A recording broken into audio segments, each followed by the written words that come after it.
మనము తుంగతుర్తి నియోజకవర్గం తుంగతుర్తి మండలంలో రైతు సేవా సహకార సంఘం సిఇఓ గారు వందనపు వెంకటేశ్వర్లు మనతో పాటు ఉన్నారు. వారి మాటల్లో వివరాలు, ఈ సొసైటీ నిర్వహణ ఎలా ఉందో వారి మాటల్లో అడిగి తెలుసుకుందాం. నమస్కారం సార్. మీరు రైతు సేవా సహకార సంఘం సొసైటీ ఇది ఎప్పుడు స్థాపితమైంది, ఇక ఎప్పటి నుంచి రైతులకు అందుబాటులో ఉంది? 1977 స్థాపితమైంది. అప్పటి రోజులలో 1977 నాగార్జున గ్రామీణ బ్యాంకు ఫైనాన్స్, తర్వాత కోఆపరేటివ్ సెక్టార్ అనేది 1991 సెక్టారు కోఆపరేటివ్ సెక్టార్ ఫైనాన్సు. తర్వాత గతంలో నేను క్లర్క్గా ఉన్నాను, ఇప్పుడు కార్యదర్శి అయ్యాను. తర్వాత 1977 అంటే రిజిస్ట్రేషన్ ఆమోదంతో నడుస్తున్నది. మన తుంగతుర్తి మండలం అంటే పాతదన్నమాట, కొద్ది కొత్తగా అయినాయి. కొన్ని ఊర్లు ఇటు నాగారం కిందికి పోయినాయి, ఇటు మధ్యరాల కిందికి పోయినాయి. కాకపోతే డివైడ్ అయింది, కానీ సొసైటీలు ఆడ రేవు కాంపుటికి ఉమ్మడిగా తుంగతుర్తి మండలం కింద సొసైటీ. వరిధాన్యం కొనుగోలు అనేది గతంలో గవర్నమెంట్ 10 ఏళ్ళ నుంచి 12 ఏళ్ళ నుంచి పెట్టినాము, మేము 17 నుంచి చేస్తున్నాం. కాకపోతే రైతులకు ధాన్యం కొనుగోలు చేయడం గవర్నమెంట్ నామ్స్ ప్రకారం.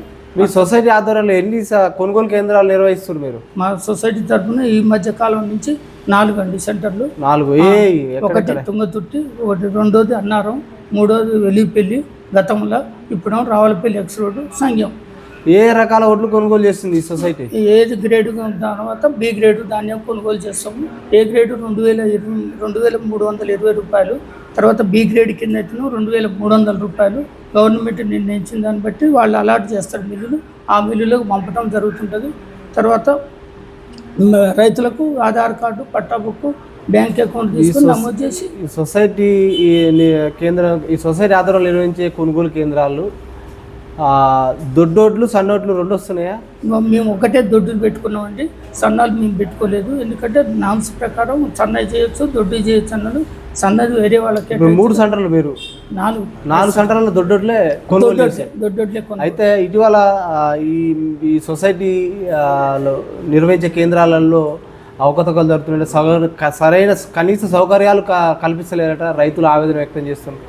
దానికి సమాధానం ఎవరన్నారో చెప్తే మేము ఏదన్నా. రైతులు అంటారు. అదే రైతులు ఎవరు మనం తెలవాలి కదా, తీసుకున్నాం కదా ఆడ ఏమని, ఏం సౌకర్యం లేదు దేని గురించి అని ఎట్లా అనేది అక్కడ తేమ శాతం ఉందని, తేమ ఎక్కువ ఉంది, పుల్లు ఎక్కువ ఉందని ఇబ్బందులు పెడుతున్నట్టు తీసుకుని. అది గవర్నమెంట్ చేసేది కదండి. నామ్స్ ఏఈఓ గారు వచ్చి చూస్తారు, వాళ్ళు సర్టిఫై చేసిన దాన్ని బట్టి మనం పెట్టడం. నేను కాదు కదా డైరెక్ట్, ఇలా గవర్నమెంట్ ఫాలో అనమాట. పౌర సరఫరాల సంస్థ ఇటు గవర్నమెంటు, అటు అగ్రికల్చరు, ఇటు ధాన్యం కొనుగోలు చేయడానికి మేము అనమాట. అంటే మేము సొంతం కాదు కదా, గవర్నమెంట్ నేమ్స్ పెట్టిన దాన్ని బట్టి ఏఈఓ గారు వస్తారు, చెక్ చేస్తారు. చేసిన తర్వాత ఇది ఫలానా సెట్ అయిందంటే పంపించండి అంటే పంపిస్తాం.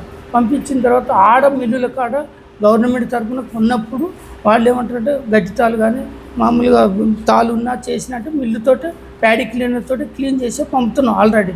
కాకపోతే గట్టి తాలు ఉండదు, గింజ రావట్లేదు సరిగ్గా. ఇప్పుడు ఈ కొనుగోలు కేంద్రంలో ప్యాడీ క్లీనర్ ఎన్ని ఏర్పాటు చేశారు సౌకర్యాలు?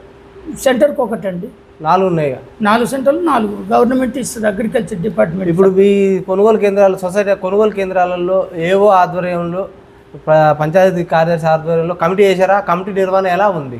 కమిటీ నిర్వహణ ఉన్నది. తర్వాత ఆల్రెడీ ఇలా ఉన్న కమిటీ మెంబర్స్, తర్వాత పర్చేజ్ కమిటీ అనమాట, వాళ్ళు కూడా వస్తారు, చూస్తారు. తర్వాత అగ్రికల్చర్ వాళ్ళు సర్టిఫై చేసిన వాటిని పంపడం అవుతుంటుంది. వాళ్ళు వచ్చి నామ్స్ చూస్తారు. 17% ఉండాలి, 15, 16, 14 ఉన్నా పర్వాలేదు, 17కు మించొద్దు అన్నట్టు. వాళ్ళు 17 మించి ఉన్నట్టయితే మళ్ళీ 4 రోజులు ఆగి వచ్చి చెక్ చేస్తారు. దాని మీద మళ్ళీ వాళ్ళు ఒకటి రాసిస్తారు.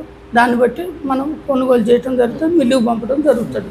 అట్లా ఇప్పుడు ఈ కొనుగోలు కేంద్రాలలో తేమ శాతం కానీ పుల్లు శాతం ఉందని ఇబ్బంది పెడుతున్నట, అది ఎంతవరకు వాస్తవం? ఎంతవరకు వాస్తవం అంటే అది అగ్రికల్చర్ వాళ్ళు పెట్టేది ఇచ్చింటే మనం చెప్పటం అండి, నేను చెప్పేది కాదు కదా.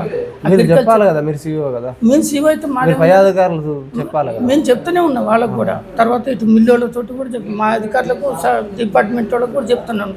వారు ఏఈఓ మేడం కూడా చూస్తూనే ఉన్నారు. ఇప్పుడు కొన్ని సొసైటీలలో గోనె సంచుల కొరత ఉంది, గోనె సంచుల సకాలంలో టెండర్లు ప్రక్రియ ముగియడం వల్ల రైతులకు ఇబ్బంది కలుగుతుంది. అది కొన్ని సొసైటీలు అంటే అది అక్కడ ఉన్న కాడ ఫాల్ట్ ఉంటుంది, నా దగ్గర అయితే లేదు. సరఫరాలు అవుతూనే ఉన్నాయి సార్, కాకపోతే లారీలు కూడా వస్తూనే ఉన్నాయి. దిగుమతి అంటే కొద్దిగా లేట్ అవుతుంది, ఎందుకంటే ఒక్కోసారి ఎండ కాబట్టి వాళ్ళ తీవ్రత లైన్ కదా, సీరియల్ లైన్ ప్రకారం లారీలు వస్తూనే ఉన్నాయి. తేమ శాతం పరికరాలు కానీ ఎలక్ట్రానిక్ కాంటాల పనితీరు ఎలా ఉంది? వాటిని మొరాయించినప్పుడు ఎలా మీరు రైతులకు ఇబ్బంది కలగకుండా మీరు స్పేర్లో ఉంచినారు? ఉంచినాం. తర్వాత ఎమ్మటే ఖరాబ్ అయిందని కూడా పిలిపించి రిపేర్ చేసి మళ్ళీ నడిపిస్తూనే ఉంటాం. తర్వాత కాంటాలు అనేది ఉన్నది, మంచినీళ్ళు ఉన్నది, తర్వాత టెంట్ వేయటం అవుతుంది, తర్వాత నీడకు రక్షణ కూడా ఒక డేరా వేసి కూర్చుంటాను, టెంట్ కూడా ఉన్నది. ఈ కొనుగోలు కేంద్రాల్లో హమాలీ ఛార్జీలు భిన్నంగా వసూలు చేస్తున్నారని మా దృష్టికి వచ్చింది, రైతులు కూడా చెప్తున్నారు. భిన్నంగా వసూలు చేస్తుంటే వాళ్ళు నిర్ణయించుకుని వాళ్ళు కష్టపడేది ఈ ధర అని, మనకు దానికి సంబంధం లేదు. కాకపోతే ఒకవేళ అధికంగా ఎవరైనా ఇచ్చినట్టుంటే దాని మీద అంటే కనుక పిలిపిద్దాం, మాట్లాడతాం. అట్లా నా దృష్టికి అయితే ఏం రాలేదండి. కొనుగోలు కేంద్రాల్లో ఇప్పుడు సీరియల్ టోకెన్ సిస్టమ్ అమలు చేశారా? మరి టోకెన్ సిస్టమ్ ప్రకారం పోతున్నారు లేకపోతే రాజకీయ ఒత్తిళ్లకు పోవట్లేదండి. రాజకీయ ఒత్తిడి ఏం లేదు, సీరియల్ ప్రకారం పోతుంది. మరి ఒకళ్ళు చెప్పినా కూడా మేము అట్లా పోనేపోం. దేనికంటే లైన్ ప్రకారం, లైన్ తప్పితే మళ్ళీ ఆయన ఊరుకోడు కదా, సీరియల్ ఆయన వెనక ఆయన నాది ఎట్లా పెడతావు, తర్వాత ఆయనది పెట్టకుండా అని ఆయన అంటాడు. ఒకవేళ వాళ్ళు అట్లా పెట్టం సాధ్యమైనంత ఉండదు. ఎందుకంటే ఈ సొసైటీకి వెళ్ళి టార్పాలిన్లు రైతులకు అందిస్తున్నారా? అందిస్తున్నారు. అంటే మంచి ఏంటంటే పట్టాలు ఇస్తూనే ఉంటాం.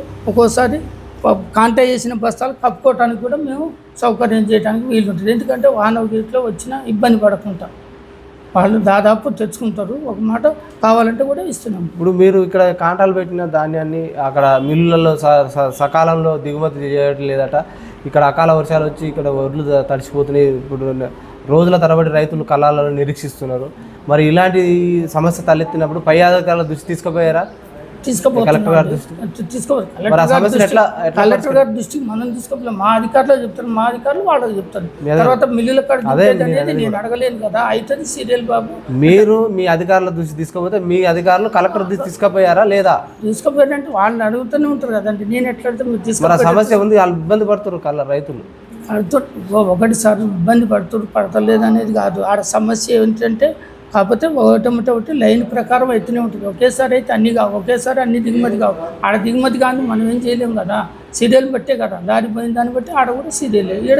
మీరు కాంటాలలో వేసే ధాన్యాన్ని ఎన్ని కేజీలు తూకం చేస్తున్నారు, ఎంత కట్ చేస్తున్నారు? 40 కేజీలు, 41 కాంటాం. తర్వాత ఆడికి పోయినాక మరి కొన్ని సెంటర్లలో బసతారు కూడా 600 తీస్తున్నారు. మరి మీరు కేజీ కట్ చేస్తున్నారు ఏంది? 600 తీయాలి కదా. 600 కాదండి, 40 కిలోలు 700. 40 కిలోలు 41 పెట్టుకుంటాం. కాకపోతే 2 రోజులు అవుతుంది కాబట్టి దానికి 40 కిలోలు నికరం బసతారు 600 తీయాలి కదా. 600 కాదు, 700. వాళ్ళు గవర్నమెంట్ మిల్లోళ్ళు కట్ చేసి 40 కిలోలు 700, 41 కిలో పెడుతుంది. పెడతలేదండి. దేనికంటే 2 రోజులు మళ్ళీ వెల్లుల్లి అక్కడ దిగుమతి కాడ కూడా ఇంకా మళ్ళీ అక్కడ కట్ చేసి అంటే సకాలంలో దిగుమతి కాకుండా తాళుంది పొట్టుందని వాళ్ళు కట్ చేస్తున్నట్టు మిల్లులు కట్ చేస్తుంటే ఎక్కువలో ఏం లేదండి. ఏదైనా సమస్య వచ్చినప్పుడు రైతు లాసిపోతాడు కదా. 6 గాలాలు కష్టపడి చేసేది, అడిగేది ఆయన కూడా ఒప్పుకుంటే వాళ్ళకి ఏం తెలుస్తుంది రైతులకు? చెప్తాం కదా, ఇట్లా మీ బండి ఇట్లా ఉంది, ఈ పరిస్థితి ఉంది, ఈ విధంగా ఉందని చెప్తాం. చెప్పకుంటే ఉంటాం. ఎందుకంటే చెప్పాలి కదా, చెప్పండి ఎట్లా తెలుస్తుంది వాళ్ళకు కూడా.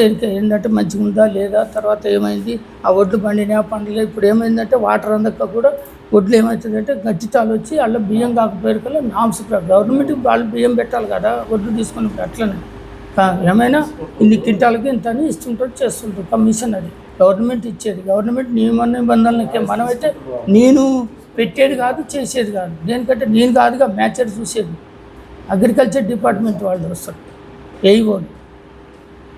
మీ సొసైటీ ఆధారంలో ఎన్ని సభ్యతలు ఎన్ని ఉన్నాయి, నిర్వహణ ఎలా ఉంది ఈ సొసైటీ? సభ్యతలు మామూలుగా ఇప్పుడు 6,350 దాకా ఉన్నది. తర్వాత అందుబాటులో రుణాలు కూడా స్వల్పకాలిక రుణాలు ఇస్తుంటాం. తర్వాత దీర్ఘకాలిక రుణాలు అంటే అది కొద్దిగా ప్రాసెస్లో వసూలు కాక ఆగింది. తర్వాత ఇటు ఎరువులు అమ్ముతుంటాం. తర్వాత రైతులకు కావాల్సింటే క్రాప్ లోన్లు ఇస్తుంటాం. సకాలంలో కట్టిన వాళ్లకు 7% వడ్డీ అనమాట. దాంట్లో 3% గవర్నమెంట్ ఇస్తుంది, సెంట్రల్ గవర్నమెంట్. ఏది ఇన్ టైంలో కట్టిన వాళ్ళకి. కట్టలేదు అనుకోండి 13%. అంటే వాయిదా దాడితే సాధ్యమైనట్టు వసూలు చేస్తూనే ఉంటాం. ఒకవేళ వసూలు కాని పక్షంలో అట్లా. దీనికంటే ఒక్కోసారి వెళ్ళవు, రైతుల దగ్గర ఉంటాయి, ఉండవు. అట్లా వాళ్ళకు కూడా టైంలో చెప్తుంటాం, టైంకి ఇస్తూనే ఉంటాం. ఈ స్వల్పకాలిక రుణాలు కానీ దీర్ఘకాలిక రుణాలు ఎల్టీ లోన్లు ఉన్నాయి కదా. అవునండి. ఇప్పుడు ఎంత పరిధి వరకు ఇస్తున్నారు? ఎల్టీ లోన్ అయితే మేము చేయట్లేము సార్, గోల్డ్కి అయిపోయింది. కొద్దిగా వసూలు కావాల్సింటే ఇవ్వట్లేదు. క్రాప్ లోన్లు అయితే ఇస్తున్నాం. హైయెస్ట్ ఇప్పుడు 4 ఎకరాలు ఉన్నా, 5 ఉన్నా 1,50,000 వరకు ఇవ్వచ్చు. అదే మినిమం 1 ఎకరం 2 ఎకరాలు ఉందనుకోండి 45,000 ఎకరాలు. గవర్నమెంట్ నిబంధనల ప్రకారం సర్క్యులర్ ఉంటుంది కదా, దాన్ని బట్టి. Rate of interest 7% sir. 7 వాయిదా దాటితే 13%. అది సర్క్యులర్ ఇస్తారు. ఫైనాన్స్ బ్యాంక్ వాళ్ళు ఉంటుంది కదా సార్, కోఆపరేటివ్ సెంట్రల్ బ్యాంక్ మాది ఫైనాన్స్. మనకు కూడా వాళ్ళు కూడా టైం లోపల కట్టిన మన 6.50 ఏదో 7.5 ఉంటుంది. తర్వాత దానికి ఏమిటో మళ్ళీ అపరాధం ఒకటి కట్టకపోతే కొద్దిగా ఎక్కువ ఉంటుంది. ఇప్పుడు ఇటీవల రుణమాఫీ జరిగింది, ఎంతమందికి రైతులకు రుణమాఫీ ఇంతమంది మనకు 1111 మంది పంపినాము ప్రపోజల్. అంటే డేటా తీసుకుంటారు వాళ్ళు ఆల్రెడీ. దానికి 7,30,00,000 ప్రపోజల్ పంపినాం. మనకు రావటం 4 విడతల్లో 530 మందికి 865 మందికి వచ్చిందండి. దాంట్లో 5,30,00,000 వచ్చింది. దాదాపు 95% 90 దాకా పంచటం అయింది. ఏది వాళ్ళ అర్హతను బట్టి, వాళ్ళ భూములను బట్టి. ఒక్కోసారి ఏమవుతుందంటే ఆయనకు ఆల్రెడీ లోన్ తీసుకొని ఉంటాడు, మాఫీ వచ్చింది, మళ్ళీ వద్దనుకొని ఉంటే ఊపుకుంటాం. ఏది అది పోను ఉన్నది ఏమన్నా ఉంటే కట్టుకుంటాం మైనస్, లేదంటే ఆడికి అవుతుంది. ఒకవేళ అర్హత ఉందనుకోండి, పోయినసారి 1,00,000 ఇచ్చినాం, ఇప్పుడు 1,50,000 కావాలంటాడు, ఎదు పెట్టుకుంటే ఇస్తూనే ఉంటాం. ఇప్పుడు కొంతమంది కాలేదు కదా, వాళ్ళకు మరి ఎట్లా మీ పై అధికారుల దృష్టి తీసుకుపోయారు? గవర్నమెంట్ దృష్టి అయ్యే అవకాశం ఉందా? అయ్యే అవకాశం ఉందా అంటే గవర్నమెంట్ కూడా ఏం చెప్తుందంటే చేస్తాం అంటుంటూ దాని పాలసీని బట్టి 2 లక్షల పైన ఉన్న వాళ్ళకు టైం పెడతాం అంటుంటారు. మిగతా అమౌంట్ కట్టుకోవాలని వాళ్ళు చెప్పిన దాన్ని బట్టి మనం చెప్పడం. మిగతాది 50-60 వేలు లక్షల లోపు ఉన్నా కూడా అవి కూడా వస్తాయని గవర్నమెంట్ అంటూ మేము కూడా కాలేదండి, ఇంత మటుకు రావాలి, ఇంత చేయాలని మీటింగ్లో అడుగుతుంటే చెప్తూనే ఉన్నాం. మా ఫైనాన్స్ బ్యాంకు చెప్తారు. మీరు సొసైటీ ఆధ్వర్యంలో సంవత్సరానికి ఎన్ని మీటింగ్లు కండక్ట్ చేస్తున్నారు? మీరు తీసుకుపోయే జనరల్ బాడీ మీటింగ్లో రైతులకు ఎలాంటి టార్పాలిన్ విషయాలు కానీ, పరికరాల విషయాలు కానీ, ఎరువుల సబ్సిడీ విషయాలు కానీ రైతులకు ఎలాంటి మేలు? తర్వాత మామూలుగా 3 నెలలకు ఒకసారి కార్యవర్గ సమావేశం అని పెడుతుంటాం. ఒకసారి నెల పెట్టుకోవచ్చు, 15 రోజులు పెట్టుకొని 2 నెలలకని పెట్టుకోవచ్చు. 6 నెలలకు ఒకసారి అనేది మహాజన సభలు పెడుతుంటాం. రైతులకు ఇన్ఫామ్ చేస్తుంటాం, వస్తారు. వాళ్ళు ఏదైనా సమస్య ఉందో చెప్తారు, మనం ఏదైనా ఎరువులు అందుబాటులో తెస్తుంటాం, కంపెనీ నుంచి తెచ్చి ఇస్తుంటాం. తర్వాత ఫెర్టిలైజర్స్, యూరియా కానీ, డిఏపి కానీ, లేకపోతే 20 అందుబాటులో ఏది ఉంటే అది కంపెనీ నుంచి తెచ్చి ఇస్తుంటాం సరఫరా. తర్వాత దాదాపు యూరియానే ఒక్కోసారి షార్టేజీలు ఉన్నా కూడా మనిషికి వచ్చినప్పుడు ఇస్తూనే ఉంటాం. ఇది లైన్ బట్టి, ఎందుకంటే లైన్లో ఉండాలి కదా. ఒకళ్ళు మీరు తీసుకుపోయే నిర్ణయాలు బైలా నామ్స్ ప్రకారమే తీసుకుంటున్నారా? మీరు బైలా నామ్స్కి విరుద్ధంగా నామ్స్ ప్రకారం ఏంటంటే గైడ్లైన్స్, జిఎస్టీ అనేది ఉంటుంది. తర్వాత దీనికి లోనింగ్ అనేది ఒకటి ఉంటుంది పాలసీని బట్టి. తర్వాత అదనంగా ఇచ్చినాం అనుకోండి, మళ్ళీ మన మీద దాని మీద కూడా ఉంటుంది కదా ఇబ్బంది.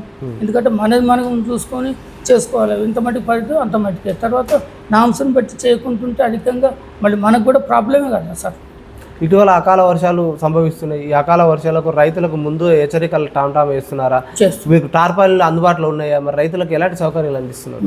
అందుబాటులో మనకు తెలిసిన ఇన్ఫర్మేషన్ ప్రకారం వాతావరణాన్ని బట్టి మేము చెప్తుంటాం. ఒక్కోసారి గవర్నమెంట్ కూడా వాతావరణం అలర్ట్గా ఉండండి, చేయండి అంటే రైతుల కాడ ఇన్ఫార్మ్ చేస్తూనే ఉంటాం. తర్వాత పట్టాలు కప్పుకోవాలి, చేయాలి. వాహనాలు వస్తే చేస్తే, ఒకవేళ వాహనం వచ్చినా కూడా ఒక్కొక్కసారి అందుబాటులో రాకపోయే కల్లా కూడా చినుకులు పడ్డా వడ్లు అయితే ఖరాబ్, బస్తాలు పెట్టినట్టు ఖరాబ్ అవుతాయి కాబట్టి బస్తాల మీద పట్టాలు కప్పుతుంటాం. తెల్లారి మళ్ళీ లోడ్ వేస్తుంటే పంపుతుంటాం మిల్లుల కాడ. ఫైనల్గా మీరు సొసైటీకి వెళ్ళి రైతులకు ఏం సూచన చేస్తారు? మీ సొసైటీకి అదే రైతులకు సూచనలు అంటే మామూలుగా పంట మంచిగా పండించుకోవాలి, చేయాలి. తర్వాత దిగుబడి వచ్చింది అనుకోండి, రైతు కూడా మద్దతు ధర పొందటానికి వీలు ఉంటుంది. తర్వాత మంచి సరుకు తెస్తే మంచి ధర పడుతుంది. ఒకవేళ మామూలు ధర తెచ్చినా తక్కువ. అంటే నేను మాంసం ఉన్నదాన్ని బట్టి ఉంటున్నా, అంటే అది గవర్నమెంట్ నిర్ణయం. మద్దతు ధర అన్నప్పుడు మద్దతు ధర వస్తూనే ఉంటుంది అట్లా. తర్వాత ఒకవేళ మంచిగా చేసుకోవాలి రైతు కూడా. అంటే నేను ఏదో నా మీద అనటంగా నేను ఆయన కాదు. ఎందుకంటే పంట మంచిగా ఉంటేనే కదా సార్, రైతు బాగుంటేనే మనం బాగుంటే రైతు. అన్ని విధాలుగా వాళ్ళ బాధలు వాళ్ళకు ఉంటాయి, మన బాధలు మాకు ఉంటాయి, మీకు ఉండేది ఉంటుంది. అంటే ఇప్పుడు రైతు కష్టకాలం పండిస్తుంది కాదంటలేదు. తర్వాత ఆయన కూడా ఎన్నో బాధలు పడుతుంది, ఎన్నో కష్టాలు పడుతుంది. తర్వాత అన్నిటికీ కూడా సౌకర్యం చేస్తుంటే వస్తున్నాడు పోతున్నాడు. కాకపోతే ఇప్పుడు మిల్లర్స్ ఒక్కోసారి ఏంటంటే ఒక రోజు కాకపోతే ఒకసారి అలాట్ ఇచ్చింది. వాళ్ళు ఇచ్చిన మిల్లులను బట్టి మనం పెట్టాలి. మన సొంత నిర్ణయం తీసుకొని మిల్లు పంపుతానంటే యాక్సెప్ట్ చేయరు. అప్పుడు మన మీద బడ్డీని పడుతుంది. అంత నీ ఇష్టం అని అంటారు. ఇప్పుడు వాళ్ళు ఇస్తారనమాట, పలానా మిల్లు పంపాలి, పలానా దాన్ని చేయాలని. మళ్ళీ వాళ్ళు అగ్రికల్చర్ వాళ్ళు వచ్చి చూసిన దాన్ని బట్టి మనం నియమించి దాన్ని బట్టి పెట్టాలి. మన సొంత నిర్ణయం ఏది ఉండదు. కాకపోతే గవర్నమెంట్ రూల్స్, గవర్నమెంట్ పద్ధతి వ్యవహారం దాన్ని బట్టే నడుస్తుంది. Okay sir, thank you sir. చూస్తున్నానండి మీ తెలుగు.